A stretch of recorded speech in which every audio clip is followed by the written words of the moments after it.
Baik, Assalamualaikum warahmatullahi wabarakatuh. Selamat pagi, salam sejahtera untuk kita semua. Bapak dan Ibu serta adik-adik mahasiswa yang kami cintai, pada hari ini kita akan mengadakan acara sosialisasi pengembangan sistem bantuan keuangan untuk mahasiswa ITB, termasuk skema beasiswa, magang atau bekerja. Jadi di sini kami mengundang Wakil Rektor Bidang Keuangan, Perencanaan dan Pengembangan, yaitu Bapak Abdu. Kemudian ada Direktur Pendidikan Bapak Arif, ya, Direktur Kemahasiswaan Bapak Pras. Kemudian ada para direktur yang lain, Direktur Keuangan. Kemudian terutama nanti yang akan menjelaskan adalah Wakil Rektor Bidang Akademik Profesor Jaka Sembiring. Mungkin kami juga ucapkan terima kasih kepada Bapak Ibu yang ada di sini dari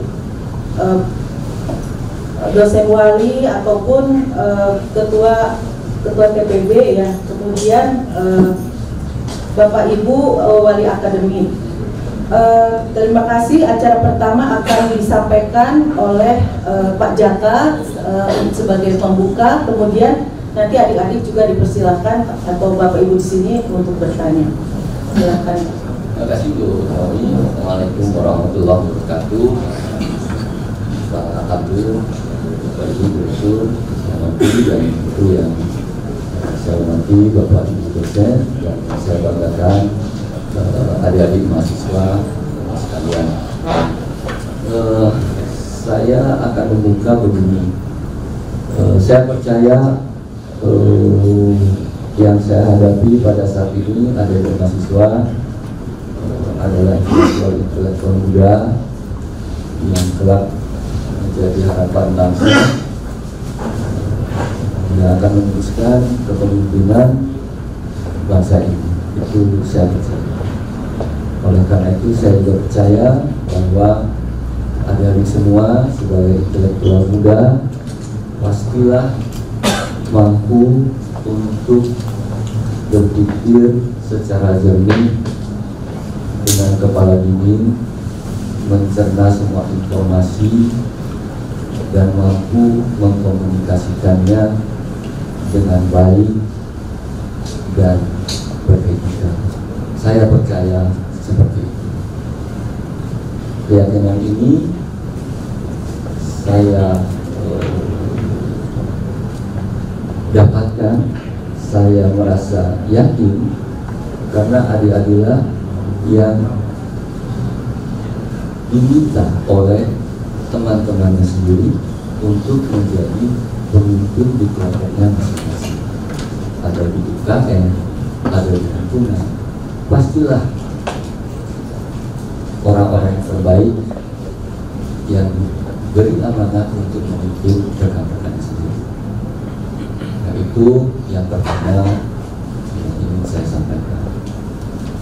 Yang kedua, ITB ini sebenarnya sudah sejak beberapa waktu ini menyusun yang kita sebut sebagai financial aid untuk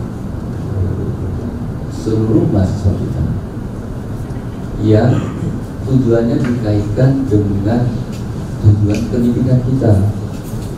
Jadi adik-adik, kami sangat ingin bahwa adik-adik lulus dari ITB itu tidak hanya IP-nya yang bagus, tetapi juga mendapatkan karakter yang baik, yang resilient, yang mampu beradaptasi. Karena inilah nanti yang akan menjadi modal besar bagi adik-adik semua di dalam dunia kerja. Nah, skema-skema untuk bantuan keuangan di ITB itu sebenarnya beragam, banyak sekali. Dari mulai yang merupakan kewajiban nasional itu semua universitas wajib memenuhi 20% dari rekan-rekan adik-adik semua itu sudah pasti akan mendapatkan keringanan, dan itu kewajiban ITB bagi negara, bagi masyarakat. Tidak cukup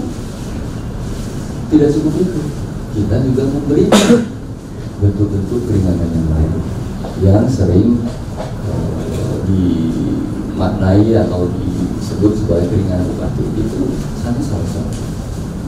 Kita punya skema beasiswa yang kita dapatkan dari berbagai sumber. Mungkin 7.000-an ada ya Pak, 7.900 dari diantara adik-adik semua menerima beragam bentuk beasiswa dari berbagai sumber. Jadi macam-macam. Kalau adik-adik tanya ke kakak-kakak, ada yang namanya beasiswa GPA, yang sadara asistensi. Ada, itu juga mereka wajib untuk mendapatkan pengalaman, menjadi asisten dosennya, menjadi asisten peneliti, itu ada. Ada juga beasiswa yang langsung datang dari kerjasama dosen dengan industri. Ada seperti itu. Jadi banyak sekali. Nah, kita ingin agar semua bentuk pengelolaan finansial di ITB itu bisa terintegrasi. Itulah yang kita sebut sebagai financial aid. Jadi tidak hanya beasiswa di situ, ada tentang hibah, ada hibahnya, macam-macam. Ada program-program kemitraan, ada included dengan bentuk-bentuk layanan pendukung. Kalau misalnya layanan literasi keuangan itu included di dalam financial aid program yang sedang kita gunakan saat ini. Memang belum lengkap, ini sedang kita susun semuanya, karena itu nanti tentu harus dilengkapi dengan peraturan rektor dan lainnya. Nah, kalau adik-adik lihat, mungkin beberapa waktu yang lalu itu sudah viral sebenarnya bagaimana struktur keuangan di ITB. Kita itu termasuk yang paling kecil porsi UKT bagi seluruh balance keuangan kita, di bawah 30%, di bawah 18% data terakhir ya. 3 bulan yang lalu di data masih sekitar 26%, sekarang 18%. Artinya pertama, porsi UKT itu ini ideal sebenarnya. Kenapa kita bilang seluruh perguruan tinggi di Indonesia ini ingin seperti itu? Itu data yang ada di kita. Nah, oleh karena itu tim keuangan di ITB tentu bagaimana membalans ini, karena kita tidak ingin kualitas pendidikan kita berkurang. Sebenarnya gampang sekali kalau kita ingin membuat porsi besar, membuat porsi bersih, cukup dengan turunkan kualitas ITB, selesai. Tapi kita tidak ingin seperti itu. Kalau kita lihat balance-nya, 70% dari anggaran kita itu dicari oleh ITB secara institusi, dan itu berat sekali, tidak mudah. Belum ada universitas di Indonesia yang berdasarkan data ya, UKT-nya di bawah 40%, rasanya nggak ada itu. Yang paling ini tuh 40%. Kita sudah bisa di bawah 30, bahkan saat data terakhir kita di 18%. Oleh karena itu pengelolaan tentang UKT ini menjadi sangat kita jaga. Nah, tentu kita semua yang menjaga. Kita di keuangan, tim keuangan berupaya untuk membalance semuanya dengan mencari berbagai sumber. Dosennya mencari kerjasama industri, sebagian dijadikan beasiswa riset. Institusi ITB juga dengan beragam cara mencoba memperbesar pemasukan, sehingga kita bisa semakin menyeimbangkan penerimaan kita, khususnya melalui bahan. gambaran yang positif yang sebenarnya kita harus sama-sama mensyukuri. Tidak banyak yang bisa seperti itu. Nah, tentu kemarin menjadi viral itu karena dipersepsi sebagai bekerja. Memang realnya pasti ada bekerja. Sebenarnya yang kita tekankan itu adalah bagaimana memberikan pengalaman kepada adik-adik semua untuk bisa merasakan bagaimana sebenarnya satu dunia kerja. Yang kedua, bagaimana kita bisa mengembangkan karakter. Sebenarnya itu tujuannya. Kalau adik-adik pergi ke luar negeri dan berkesempatan pergi ke yang namanya asistensi, yang namanya riset associate, yang itu jadi rebutan. Itu yang diinginkan semua orang. Kompensasinya dalam bentuk kompensasi macam-macam. Salah satunya memang bentuk-bentuk keringanan. Itu seperti itu. Karena tujuannya bukan kerjanya, tetapi pengalaman hidup. Ini yang nggak akan terulang. Bisa ikut membantu membuat modul itu, modul kuliah, itu kan hal-hal yang dimanapun sebenarnya itu diminati oleh mahasiswa. Karena itu menambah pengalaman. Tentu kita tidak menutup kemungkinan kalau ada adik-adik yang juga ingin berpengalaman di dalam masalah-masalah menjalankan administrasi kampus misalnya. Silakan. Nah, jadi ini skenarionya, ini skemanya yang selama ini terpecah-pecah, terpencar-pencar. Sekarang kita ingin jadikan menjadi suatu sistem yang terintegrasi dalam bentuk yang namanya financial aid system. Itu sebenarnya. Nah, adik-adik misalnya yang menerima KIPK misalnya, itu nggak ada kewajiban apapun, tapi mereka itu sebagian volunteer itu, ya, sebagian besar volunteer untuk membantu kegiatan-kegiatan kemahasiswaan, terutama kegiatan kemahasiswaan. Padahal itu nggak ada kewajiban. Nah, artinya yang namanya bervolunteer, bekerja di dalam kampus itu memang pilihan itu, dan itu akan banyak menambah wawasan, menambah pengalaman bagi adik-adik, sehingga yang kita inginkan menciptakan karakter mahasiswa yang kuat, yang tahan, ya, itu tercipta di dalam kampus, tidak perlu keluar, kita fasilitasi di dalam. Nah, terkait dengan yang viral kemarin ini, itu kelihatannya mungkin keterbatasan saluran informasi, keterbatasan penjelasan, sehingga persepsinya diterima berbeda persepsinya. Nah, jadi adik-adik, UKT, peringanan UKT, sistem UKT, itu tidak ada kaitannya dengan kesempatan untuk menambah pengalaman bekerja di kampus. Itu dua hal yang berbeda. Kalau urusan UKT ini ada ketentuan nasional 20%, itu kemudian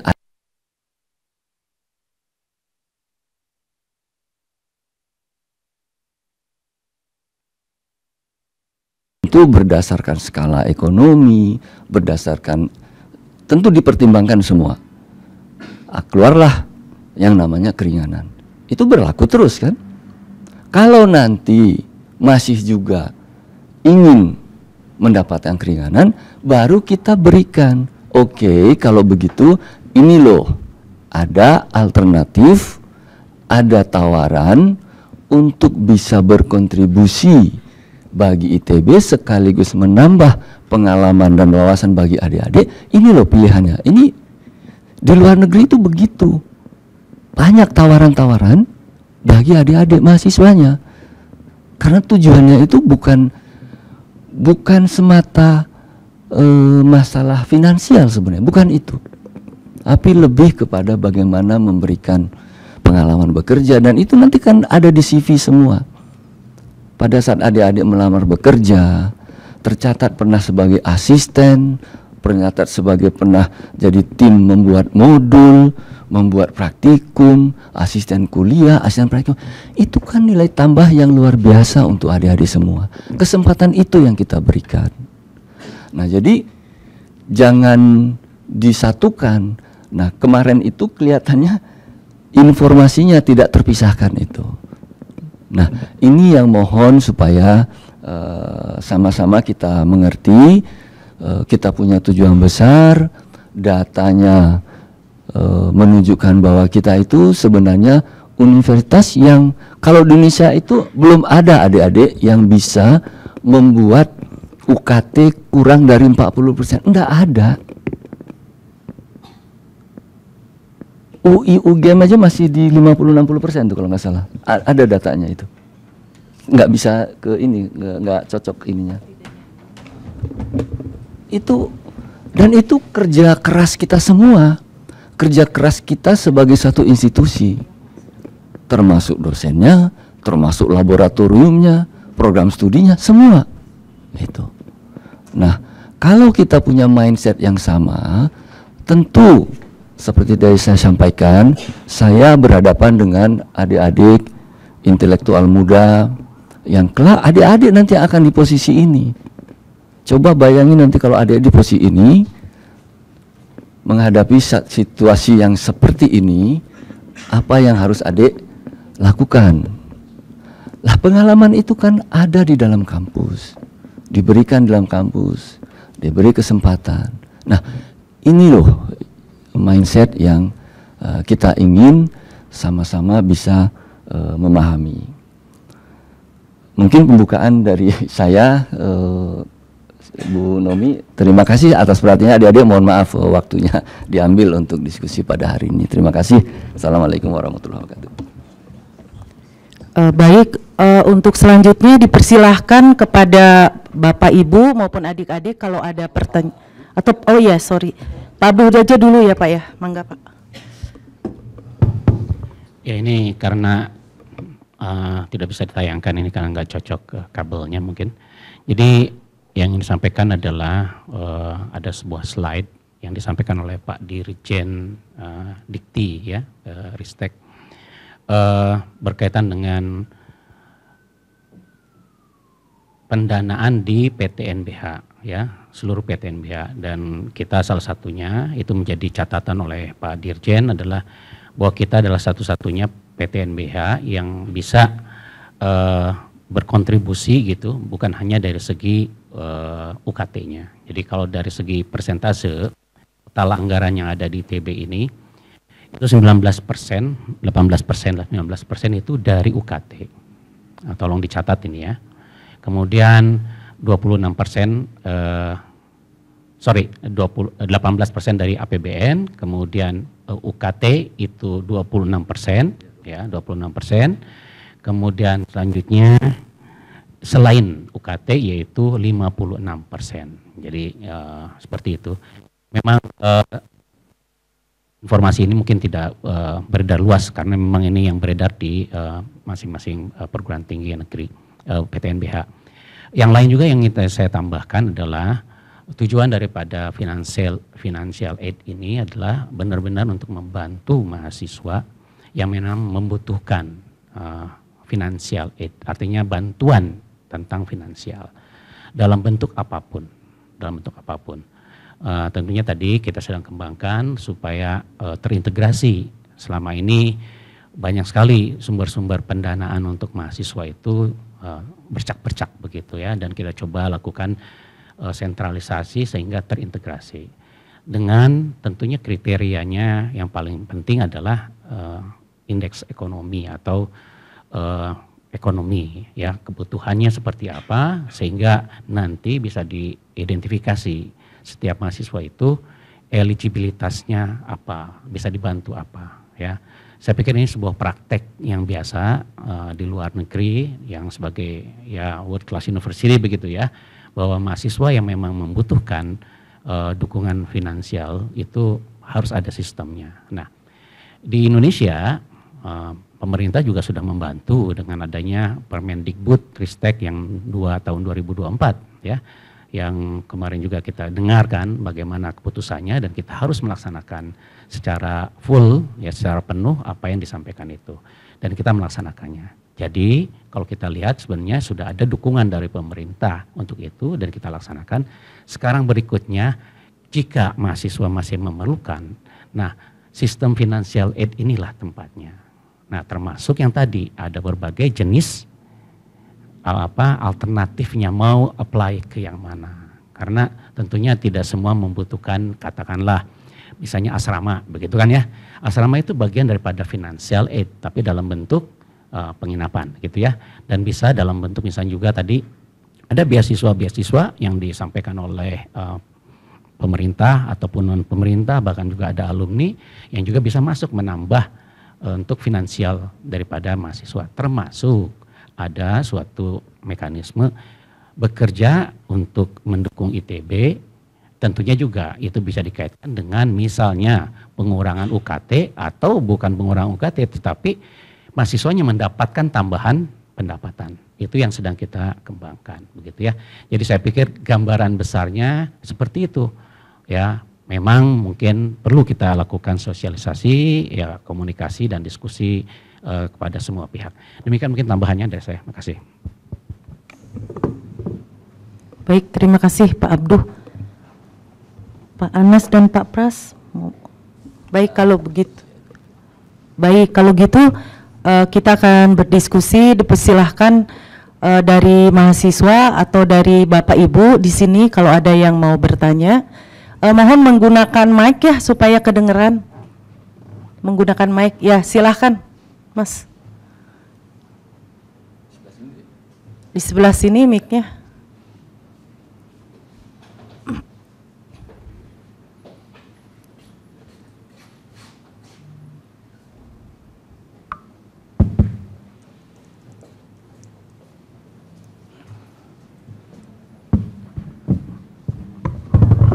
Baik, selamat siang Bapak dan Ibu dan teman-teman sekalian. Perkenalkan sebelumnya saya William dari HMM, dari mesin. Saya punya satu pertanyaan aja. Jadi tadi yang sudah Pak Jaka jelaskan secara umum itu kan mengenai sistem yang akan baru dibuat, yaitu financial aid, yang mana ada terdiri dari 7 kategori itulah. Dan sebenarnya secara umum mekanisme itu sudah ada dan dijalankan, cuma diganti brandingnya aja. Nah, pertanyaan saya adalah sebenarnya yang menjadi concern yang isu-isu terakhir ini adalah apakah financial aid ini sama dengan sistem keringanan UKT, yang mana kan kita semua ketahui kalau misalkan UKT ITB ini dipukul rata kecuali yang internasional gitu. Nah makanya ada sistem yang lain yaitu keringanan UKT. Nah yang kita semua bingungkan apakah ini tuh mekanismenya bagian dari 7 itu atau enggak, seperti itu. Terima kasih Pak.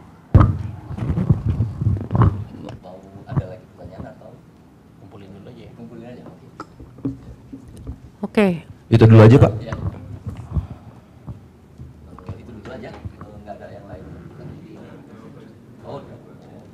Ya, jadi financial aid ini kalau secara sistemnya memang sedang dikembangkan, karena itu nanti kan harus ada peraturan dan lain-lain. Tetapi elemen-elemennya memang sudah jalan deh. Jadi yang saya sebutkan tadi ada GTA macam-macam. Nah, keringanan UKT ini tentu bagian dari yang namanya financial aid. Tapi yang kemarin itu salah dipersepsi adalah UKT dengan kerja. Ini dua hal yang berbeda sebenarnya. Jadi yang ramai itu kan nanti kalau kerjanya nggak benar berarti UKT-nya keringannya dicabut dong. Itu ya kan terjadi seperti itu. Padahal ini kriterianya beda. Ini nanti yang mengevaluasi kerja dan lainnya ya tentu unit di mana adik bekerja. Ini beda lagi. Ini untuk UKT tentu ini ekonomi sebenarnya urusannya. Kan gitu ya. Urusannya kriteria ekonomi. Kita ini menambahkan bagaimana kalau pengalaman bekerja ini bisa diintegrasikan dalam bentuk financial aid. Karena pengalaman bekerja ini sangat baik ini. Ini sangat baik untuk adik-adik ke depan. Nah, jadi kelihatannya kemarin di situ itu miss-nya itu. Jadi ini adalah sistem sendiri. Memang tentu besarnya itu memang financial aid. Sistemnya ada dan itu sekarang sudah berjalan. Nah, sekarang kita perkenalkan bagaimana kalau adik-adik ingin mendapat pengalaman bekerja di kampus. Nah, ini dua hal yang berbeda. Sistemnya juga berbeda sebenarnya. Itu. Nah, coba Pak Pras, Pak ini menambahkan. Mungkin dalam bahasa sederhananya itu bahwa keringanan UKT itu seperti yang selama ini ada, itu tetap murni berdasarkan data yang masuk dan adik-adik tidak perlu ada kewajiban bekerja. Clear? Atas dasar itu, kalau misalnya adik-adik merasa sudah ditetapkan suatu nilai UKT, misalnya 5 juta, dan kita pantau ternyata adik-adik 5 juta ini ternyata masih berat.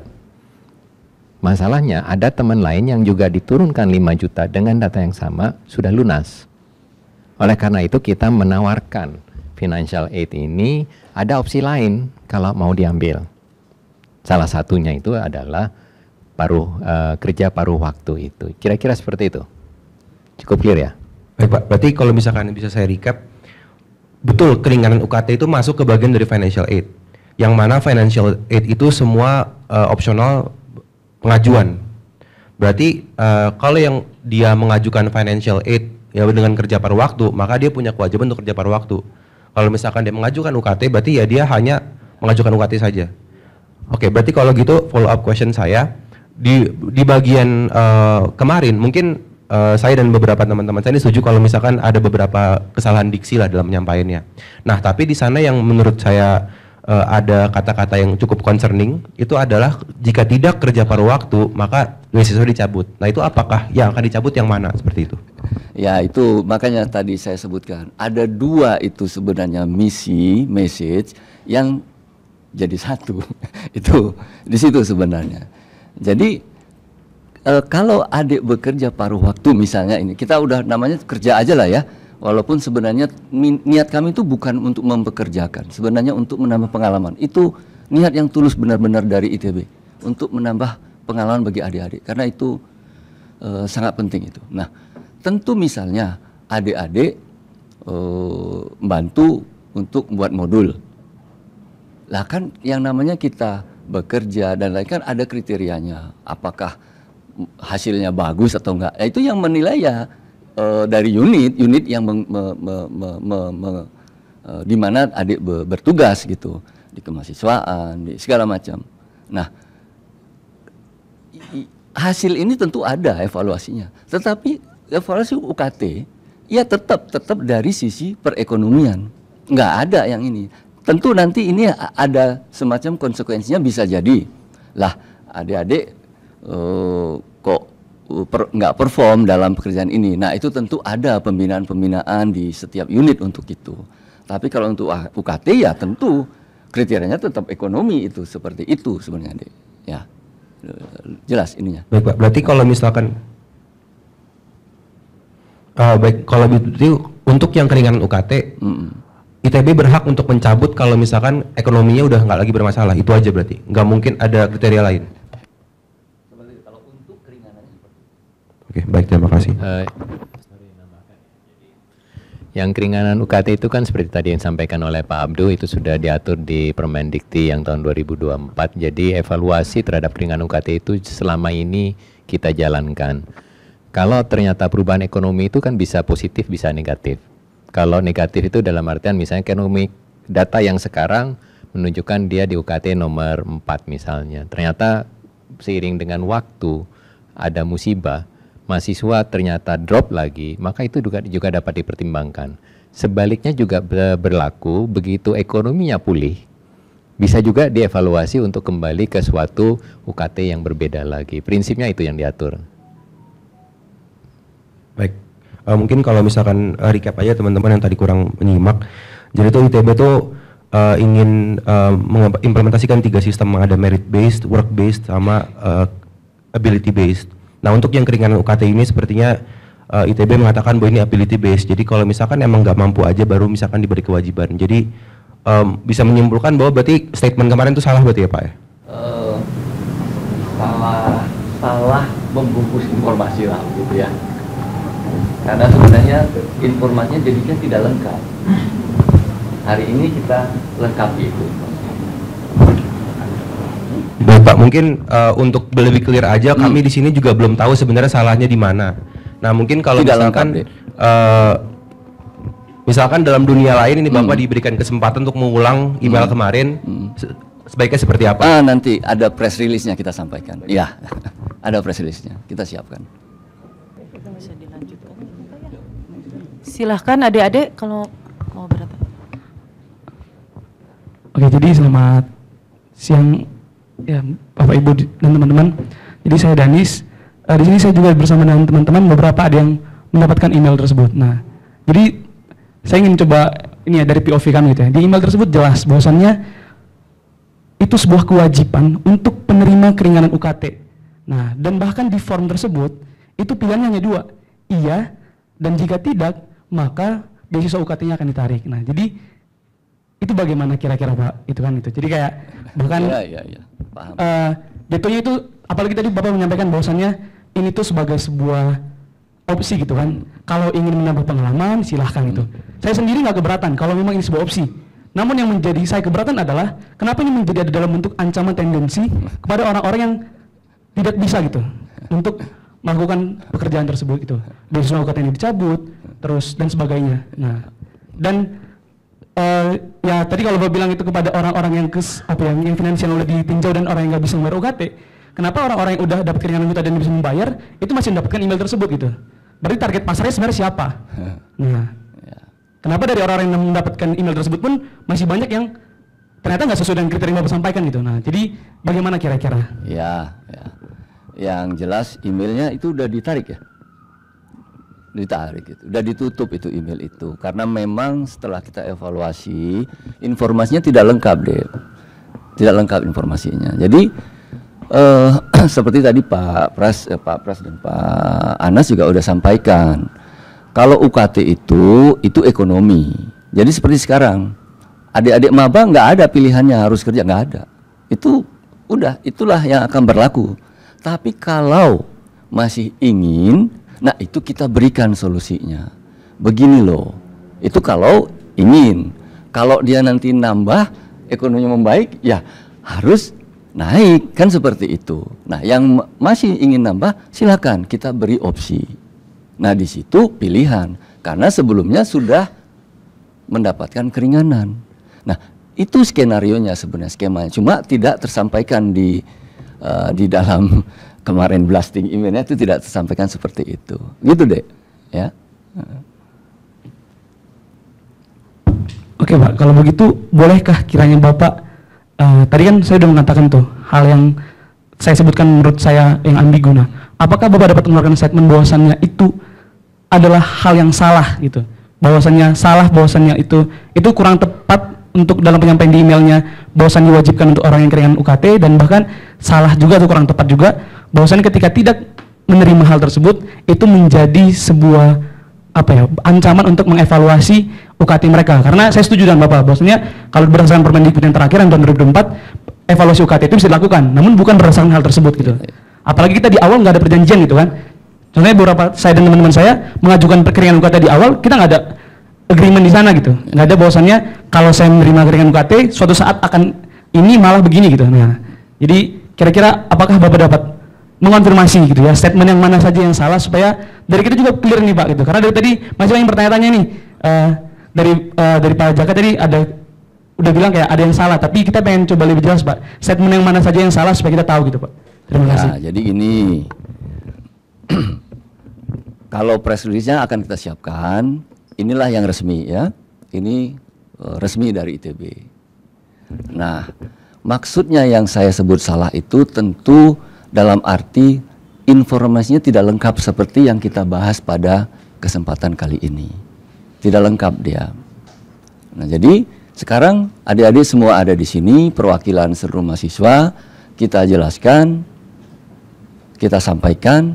Nah, inilah informasi yang resmi. Nah, kalau adik-adik minta salah benar rasanya sih ini bukan masalah salah benar seperti itu ya Dek ya. Coba adik-adik ada di dalam posisi seperti ini, mari kita sama-sama kita buka hati sama-sama gitu ya. Oke Pak, kalau itu terakhir dari saya Pak. Ya. Tadi kan Bapak bilang oke, ada di press release gitu dan mengatakan bahwasanya yang di email itu kurang lengkap. Kalau begitu kurang lengkapnya boleh didefinisikan Pak, kayak kurang lengkap itu apakah karena memang ada informasi yang belum tersampaikan atau memang dari informasi tersebut ada yang kurang tepat. Jadi sehingga itu menjadi nggak lengkap itu Pak. Ada informasi yang tidak lengkap, kurang lengkap dia. Harusnya itu lengkap. Gitu. Iya Pak, maksud saya Pak kurang lengkapnya apakah ada informasi yang belum ditambahkan atau memang ada informasi yang harus direvisi gitu Pak? Ada informasi yang harus kita tambahkan. Oh berarti nggak ada yang harus direvisi dari sana Pak? Lah, kalau kita menambahkan informasi artinya kan sebenarnya kita membuat informasi yang baru, dijelaskan, informasinya baru, gitu. Ya, informasi baru sesuai dengan apa yang kita jelaskan dan adik-adik pahami pada hari ini, gitu. Ya.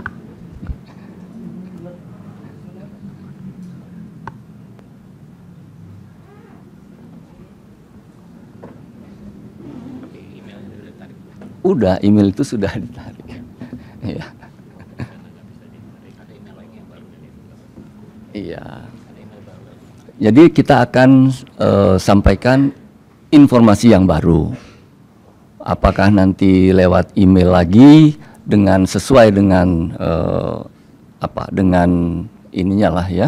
Kalau tadi Bapak bilang emailnya sudah ditarik atau belum, nggak ada informasi lain selain email tersebut yang disampaikan ke kami? Belum, makanya kita diskusi hari ini deh supaya jelas. Ada konfirmasi gitu, bahwasanya maaf bahwasanya ada informasi yang perlu ditambahkan sehingga kami juga nggak menjadi kayak wah ya. masih berlaku gitu. Karena nggak ada statement bahwasanya itu Ya.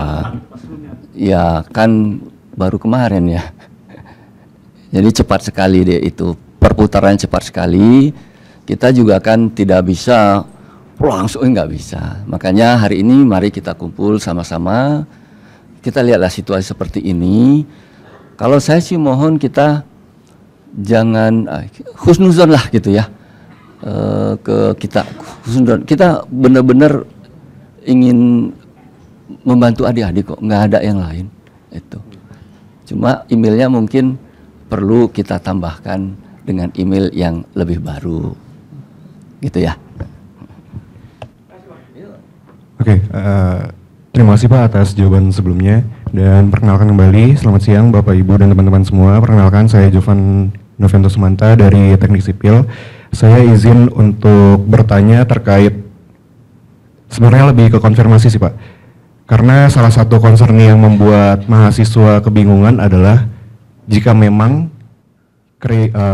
kerja paruh waktu yang disebutkan ini adalah sifatnya opsional dan tidak ada kesangkut pautnya dengan keringanan UKT, kenapa yang mendapatkan email terkait kerja paruh waktu itu hanya orang-orang yang mengajukan keringanan UKT? Yang saya bisa cerna dari pendahuluan dan diskusi kita beberapa menit lalu adalah sebenarnya kerja paruh waktu ini dibuka kesempatannya untuk seluruh mahasiswa seharusnya yang ingin menempuh sebuah pengalaman baru.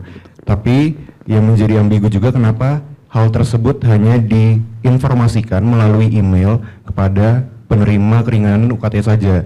Jadi kita berasumsi dan sesuai dengan informasi yang tertera di emailnya juga bahwa itu memang disangkut pautkan dengan keringanan UKT yang kami dapat. Jadi mau konfirmasi itu dulu Pak, ya.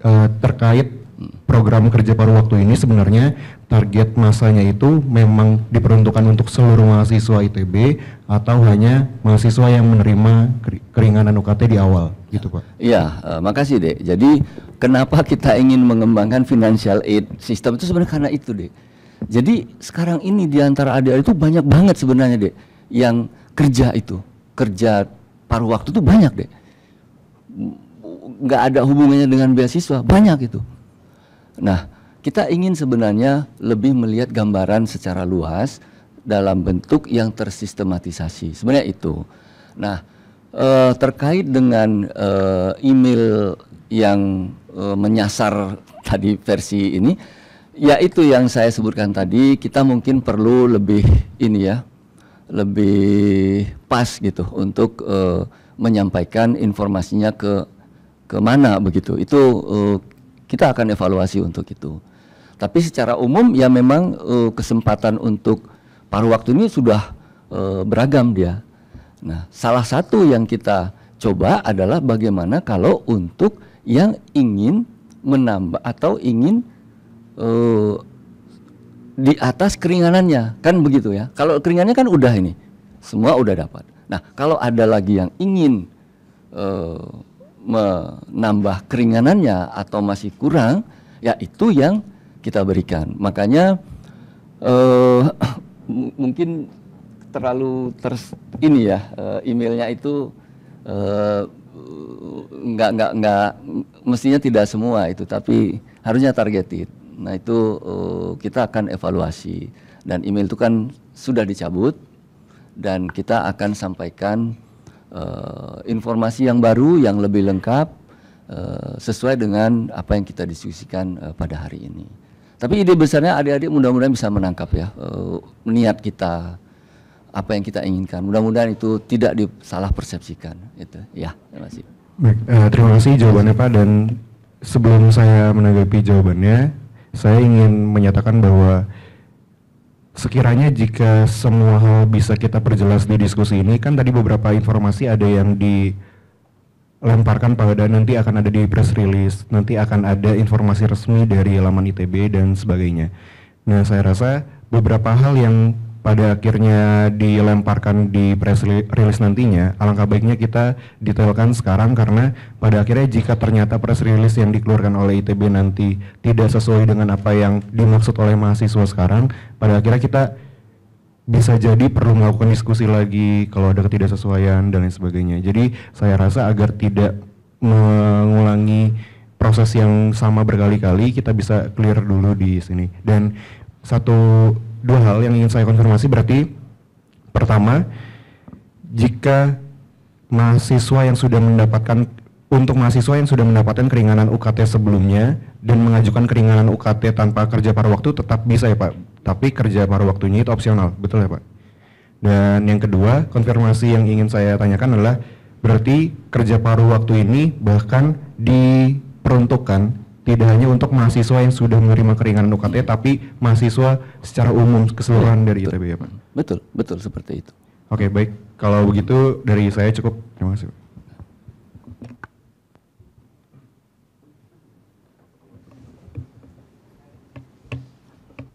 Oke, selamat siang Bapak Ibu.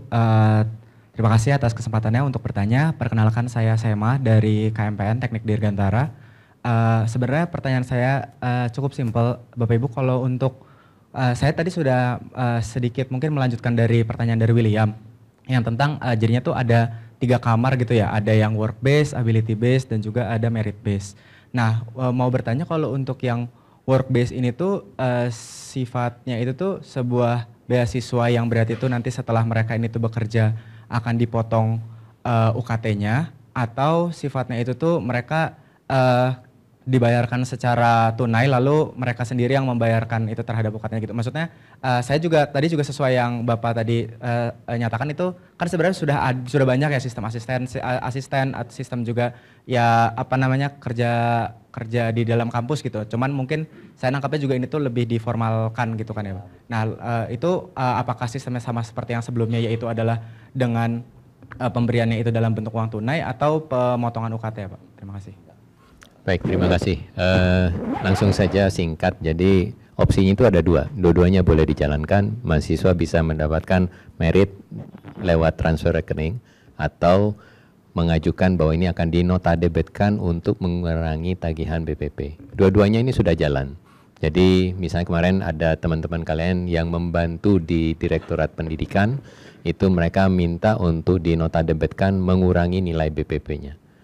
Dan seperti yang sudah selama ini juga asisten itu misalnya kalau memang ditransfer ya kita transfer, opsinya terbuka. Oke, baik kalau begitu terima kasih Pak jawabannya, dan mungkin juga melanjutkan juga tadi yang dari Jovan itu, saya juga mungkin mau bertanya apakah jikalau memang tidak bisa membuat kesimpulannya itu tuh di hari ini, nanti untuk jika ada pembuatan press release apakah akan ada diskusi kembali atau tidak ya Pak?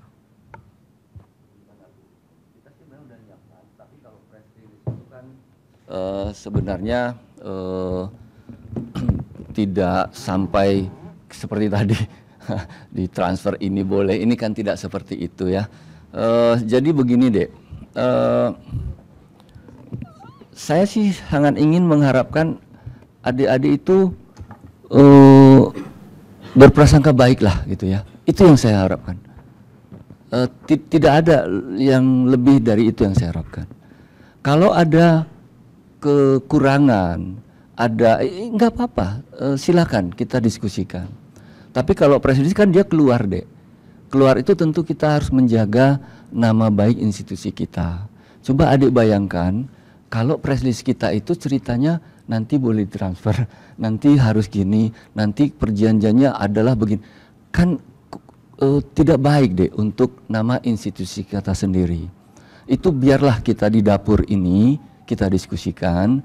Kalau ada yang perlu dilengkapi kita lengkapi. Tapi kalau keluar sebaiknya kita memberikan kesan yang baik bagi institusi kita.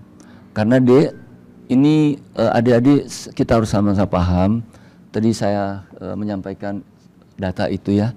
Itu kan bisa kita dapat karena institusi kita dipandang baik oleh mitra Dek.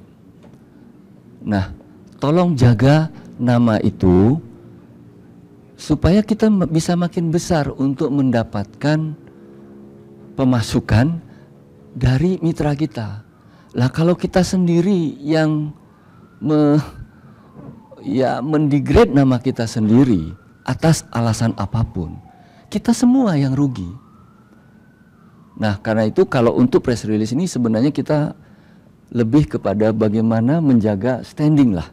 Standing ITB, performance ITB, itu seperti itu. Kalau urusan yang seperti ini, itu kita di dalam saja. Begitu Dek. Mari sama-sama kita jaga gitu ya. Nah betul, kita punya direktur kemahasiswaan. Mangga, ya direktur keuangan ada, silakan. Mari kita sama-sama diskusikan. Demikian Dek ya. Oke, baik terima kasih Pak jawabannya. Mungkin sekali lagi saya juga tetap mau merekomendasikan Pak jika memang nanti mau ada press release, saya harap mungkin tetap ada diskusi terbuka lagi Pak untuk memastikan semua yang dibahas di dalam press release ini memang sesuai yang sudah diekspektasikan. Mungkin dari saya cukup dari situ.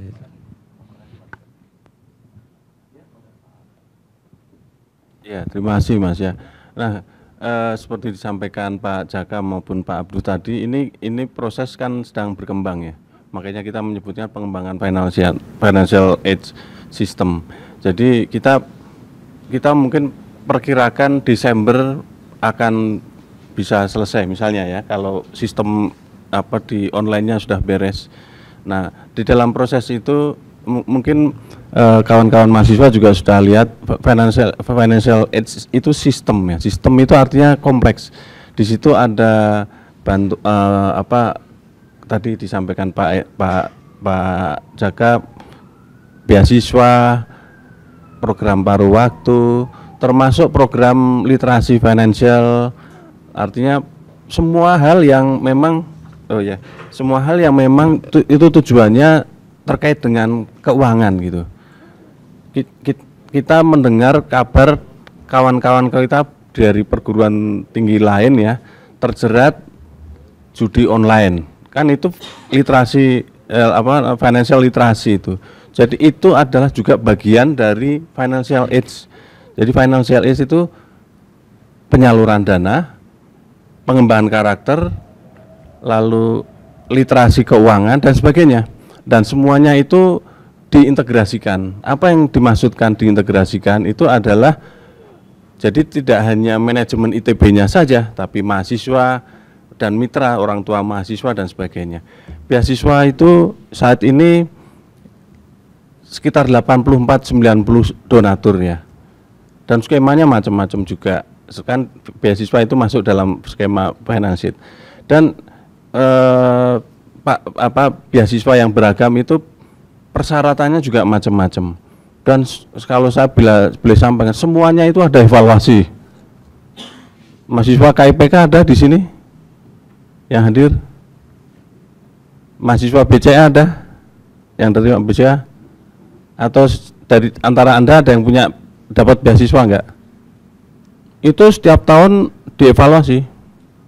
Dievaluasi dalam arti begini, kan setiap penyaluran dana itu kan harus akuntabel ya, nggak boleh dikeluarin plung hilang-hilangan gitu kan.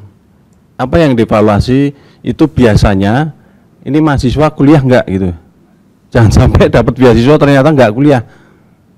Kan mahasiswa yang nggak kuliah ada mungkin datanya Pak Arief, itu adalah bagian evaluasi.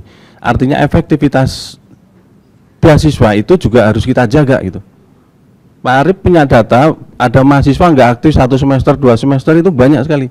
Nah, kalau mahasiswa dapat beasiswa lalu dia nggak kuliah kan jangan sampai terjadi kan, makanya ada evaluasi. Kami setiap tahun memberikan, setiap semester itu memberikan laporan evaluasi kepada kementerian, misalnya untuk KPK IPK. Mahasiswa itu dia kuliah, ya, karena di kontraknya kan begitu, dia harus aktif kuliah, kecuali sakit dan sebagainya. Lalu dia IP-nya berkembang seperti apa? Nah, itu kan bagian dari pendidikan.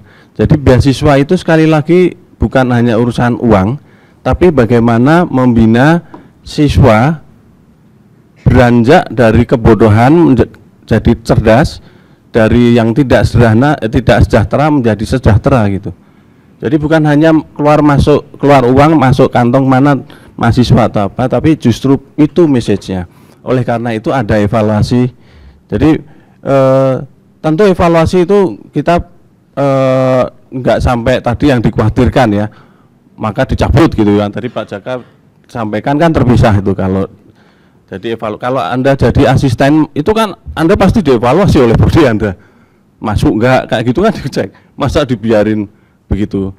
Nah, itu adalah evaluasi, itu menjaga supaya proses penyaluran beasiswa sebagai bagian dari pendidikan itu berjalan, dan itu bukan baru loh, selama itu memang terjadi seperti itu gitu. Coba deh, barangkali yang terima beasiswa itu nggak kerasa, padahal kita setiap semester itu sampaikan evaluasi paling enggak IP Anda itu kita infokan, karena pemberi beasiswa menuntut itu gitu. Lalu dia aktif, jangan, kalau Anda jadi donatur ya, kan Anda nggak mau ngasih beasiswa kepada orang yang sebenarnya nggak kuliah kan gitu ya, maka itu harus dievaluasi, dan itu bagian dari akuntabilitas. Di ITB itu semuanya dasarnya pada akuntabilitas. Jadi mohon evaluasi itu dimaknai sebagai positif ya, karena memang tujuannya memang positif itu. Saya kira demikian. Ya.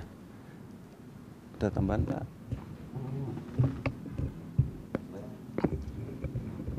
Baik. Silakan Dek, silakan.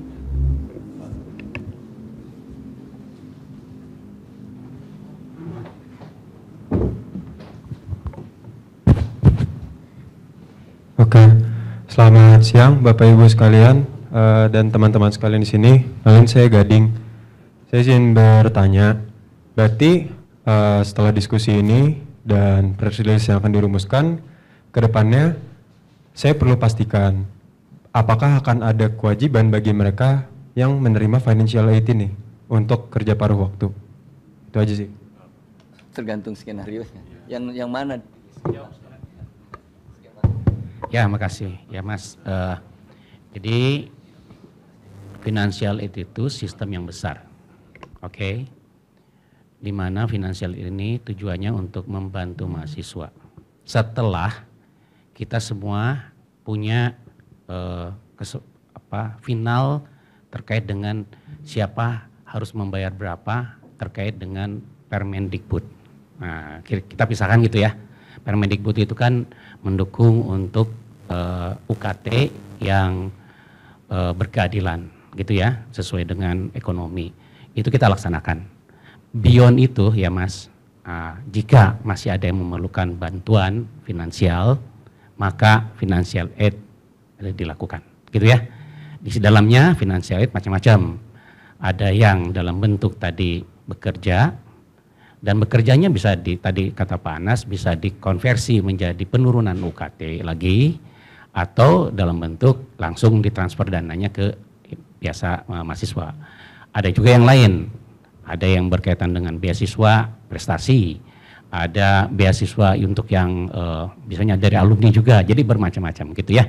Jadi jangan yang besar itu jangan diturunkan hanya sedikit ya, gitu. Makasih. Oke, kalau gitu kalau keringanan UKT wajib kerja paruh waktu atau enggak? Enggak ya? Soalnya nggak sinkron nih sama email yang didapat mahasiswa.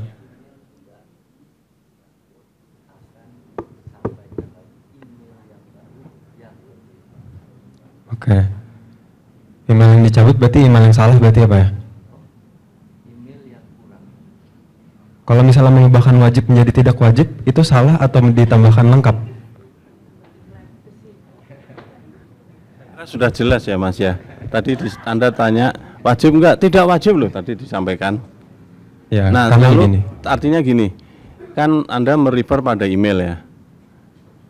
Itu kemarin ya Pak ya. Satu, dan Anda mempunyai persepsi, artinya Anda punya persepsi atas email itu.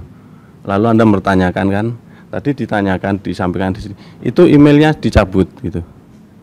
Artinya Anda nggak perlu khawatir lagi tentang apa yang menjadi kekhawatiran Anda kan gitu ya. Nah lagi terus ditegaskan lagi, Pak, sudah dicabut kan gitu. Kalau pengumuman sih tinggal diturunin ya, gitu kan ya. Tapi website juga sudah ditutup ya Pak ya. Kan itu implementasi dari dicabut itu. Saya kira gitu ya. Terima kasih. Oke, karena begini sih, berhubung di sini ada juga media. Saya kan mengutarakan apa yang ada menjadi keresahan saya kan sebagai mahasiswa. Karena ya email itu ya kenyataannya berbeda sama saat ini, yang menurut saya yang kenapa situasi bisa runyam seperti ini, kurang lebih seperti itu sih. Itu yang pertama. Jadi ketidaksinkronan informasi ya, yang menurut saya itu merupakan kesalahan, bukan ketidaklengkapan. Kemudian yang poin kedua adalah tadi kan yang saya dapat bahwa sistem financial aid ini sebenarnya konsepnya bagus menurut saya, perlu diapresiasi. Tapi memang saya mempertanyakan kebersiapannya, karena dari tadi kan disebut masih berkembang. Kenapa kita menerapkan sesuatu yang belum terkembang dengan baik? Kurang lebih begitu dari saya, Bapak Ibu dan teman-teman sekalian yang berhubung sekarang ada media juga bisa dilihat institut ini. Terima kasih.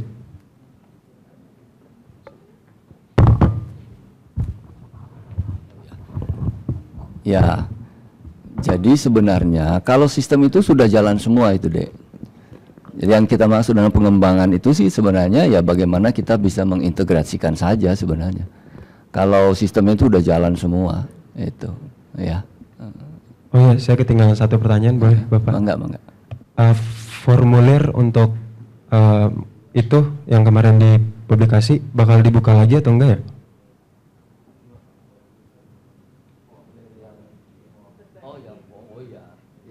Itu disesuaikan dengan kelengkapan yang kita bahas. Ya. Jadi iya akan dibuka lagi? Iya. Ya, yang dari Didik formnya, ya tentu akan disesuaikan, dilengkapi sesuai dengan apa yang kita sampaikan pada hari ini. Itu. Kalau saya kutip dari formulirnya, berarti kalau tidak bersedia, misalnya saya mahasiswa yang wah penuh banget nih kegiatannya dan kurang memadai nih kalau misalnya harus bekerja paruh waktu, alhasil saya kurang lebih tidak bisa mengikuti. Berarti pilihannya ya saya setuju atau tidak, saya tidak akan mengajukan keringanan untuk kedepannya, begitu? Ya, gini Mas, tadi kan sudah disampaikan bahwa blasting itu akan diperbaiki sesuai dengan apa poin-poin yang selengkapnya gitu ya, termasuk di dalam kuesioner. Nah, kuesioner itu sebenarnya bagian dari kita data collecting, karena kita perlu, kita perkirakan ada mungkin 12.000 mahasiswa tuh, semua yang punya beasiswa macam-macam. Dan kita perlu peta kira-kira mahasiswa ini minatnya asisten apa namanya di lab misalnya, atau ada banyak mahasiswa juga suka di pengembangan SDM misalnya, itu kan diplot di unit-unit mana. Jadi itu diidentifikasi, kita identifikasi. Nah selanjutnya di sisi lain unit-unit itu kan punya slot ya, lab berapa orang segala macam, dan itu artinya ini ada data, ini data, tinggal nanti dicocokin yang cocok mana gitu, sesuai dengan kualifikasi, sesuai dengan beban kerja mahasiswa, sesuai dengan jadwal kuliahnya mahasiswa, kan gitu. Kalau itu nggak semuanya nggak cocok ya nanti cari yang paling cocok kan gitu. Jadi tidak langsung Anda dipaksa. Jadi ya yang di IG itu aduh ini kayak Anda dipaksa dijojokin terus suruh kerja rodi kan gitu. Yang berkembang kan begitu. Ya karena itu informasinya tidak lengkap gitu. Terima kasih. Terus nanti juga kami akan memperbaiki, pastikan form ini kan kita akan memilah. Kalau form ini terkait dengan keringanan UKT, nggak akan ada pertanyaan terkait kerja paruh waktu. Tetapi kalau ini adalah form untuk mendaftar bekerja paruh waktu, akan ada pertanyaan-pertanyaan yang barangkali terkait dengan tadi yang disampaikan Pak Pras. Kira-kira seperti itu nanti perbaikannya. Oke, izin memastikan berarti formulirnya bakal baru atau pakai yang kemarin? Kan barusan bilang revisi, Mas Bro. Perbaiki, gitu. Kalau misalnya pada akhirnya jadinya opsional, saya pengen titip aja sih kalau jangan sampai ada pembatasan dalam keringanan UKT sih, kurang lebih seperti itu. Karena maksudnya pembatasan gimana? Pembatasan hak. Iya, maksudnya jangan sampai kalau ya saya setuju dan tidak, maksudnya ya gitu kurang lebih seperti barusan itu. Kan dibilang itu, ya paham. Karena yang memang berkembang saat ini kan berdasarkan apa informasi yang didapat. Paling itu aja sih dari saya, terima kasih.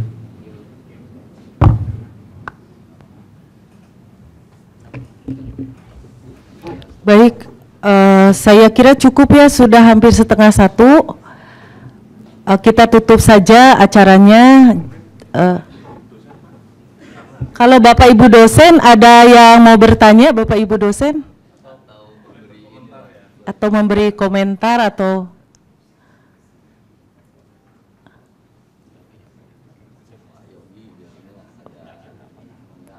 Pak Yogi? Iya.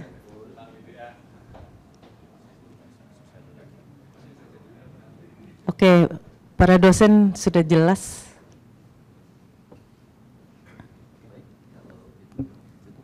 Baik, kalau sudah jelas, kita tutup acaranya. Sekali lagi, terima kasih untuk kehadiran Bapak Ibu dosen dan adik-adik sekalian. Mungkin kalau ada kekurangan, kami mohon maaf.